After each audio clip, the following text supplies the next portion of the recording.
Before this one begins, I just had to thank you guys for getting me to 100 subscribers in the last week or so. It was like a really crazy number to see across the screen, and I really appreciate that we've been getting this growth over the last month or so. Today we're talking about the Charlotte Hornets and why I think they're going to be really good this year. Kenny, King of the Fourth Quarter, did this video a couple weeks ago, maybe a month ago at this point. I still haven't watched that video, so if any of my points overlap with his, that's just how the game goes.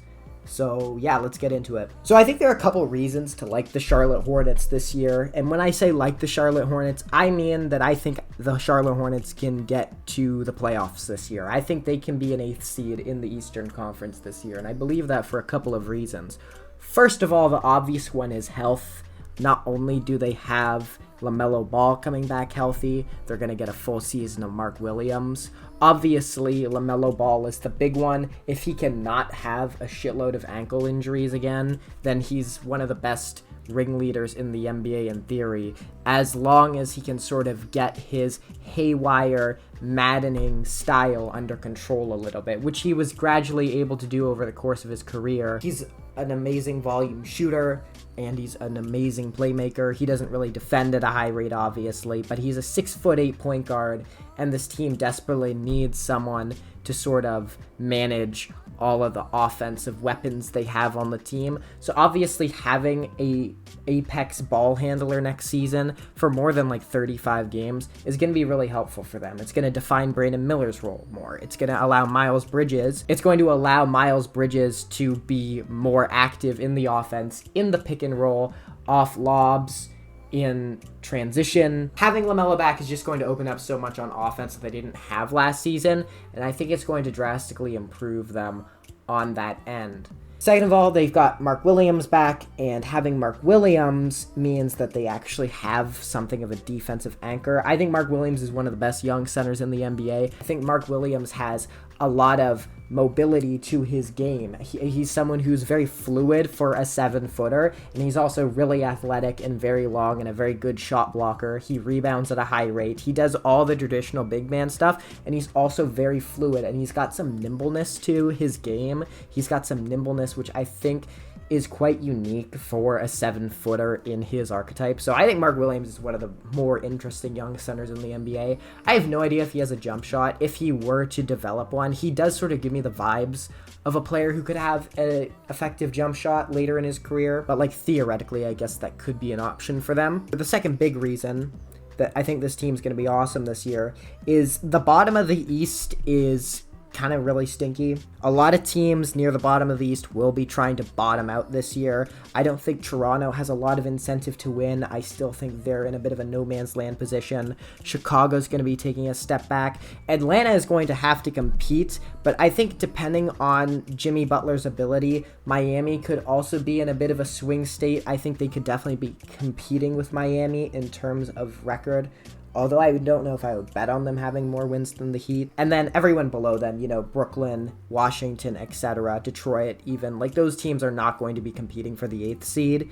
And so I think Charlotte actually just has an opportunity to sort of win those games by committee and pick up a lot of free wins in the Eastern Conference. Although they're not, an obvious playoff contender, I think just the fact that the bottom of the East is really weak, I think they stand out amongst those teams as a step above in terms of talent. They've got some really serious offensive weapons. Now, there's a lot of questions with this roster, and we'll get to that in a minute. But again, like just in terms of talent, they're just better than a lot of the teams in the bottom of the East. I would say they might even be better than like an Atlanta. They probably don't have more talent than like a Miami, but still. All right, so the next reason that I really like the Hornets going into this season is that the Hornets have been sort of operating as a more serious franchise during this offseason and during the last couple months leading up to the offseason.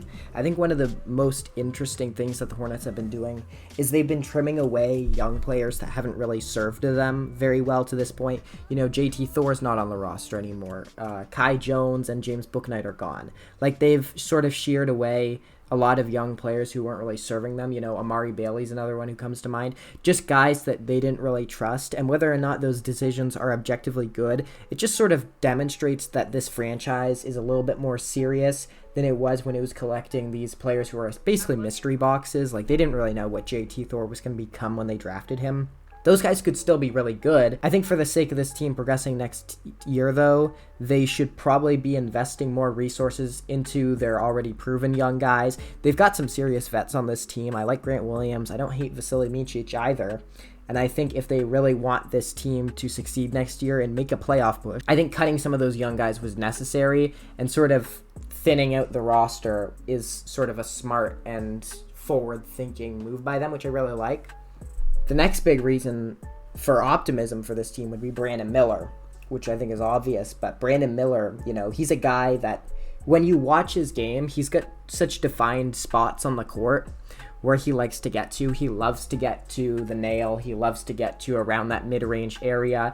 I don't really know if he's much of a catch-and-shoot threat, but when you give him primary ball handling duties, he can really score, and he's a big and imposing guard with his length and his size. I think he could improve his defensive game, and he's got a chance to really level up this season. Now, I do think because his game is so jump shot heavy, I do think we could see sort of like a Jason Tatum-esque second year sort of flattening of his stats. So maybe this is more of a long-term outlook I'm having on it.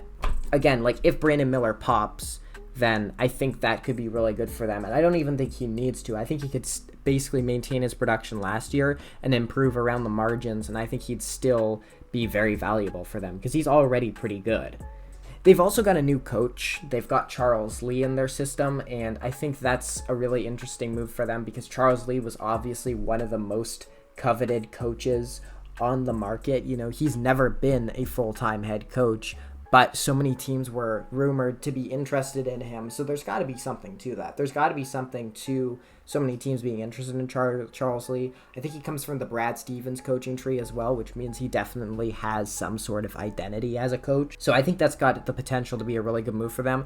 And I think them just sort of wiping the slate clean of some of the dysfunction that was in their front office and their roster and their coaching position before, and sort of investing in like this new look roster. They drafted T-John Salon early in the first round, and he's sort of like an interesting young like gadget player who I think could sort of fit in as like a tertiary sort of option for them going forward. He doesn't have obvious star potential, but I think he could do a lot of Swiss Army knife things. He's sort of got that vibe to him. Honestly, I don't really know much about his game, but it just feels like they're drafting in a serious way and they're taking swings that are actually smart. And I think the moves that the Hornets have made this offseason look really good. And I just think they look like a real NBA roster now, which is something they probably didn't look like last year. So yeah, the Charlotte Hornets fully healthy this year. I think I fully expect them to make a push for a 500 record and get close to the 8th seed. I don't know if I would bet on it. Looking at it, it does look like there are probably 7 to 8 teams in the East that are probably better than the Hornets. But, like, you never know. This team's really young. They've got a lot of swing factors for them. And one of those teams above them is bound to be decimated by injuries. It happens every year. And as long as it's not them, I think they've got a shot to get that 8th seed again. And I think they're going to look really good this year. So, yeah, that's the Charlotte Hornets. And if you enjoyed this video, make sure to like and subscribe. Peace.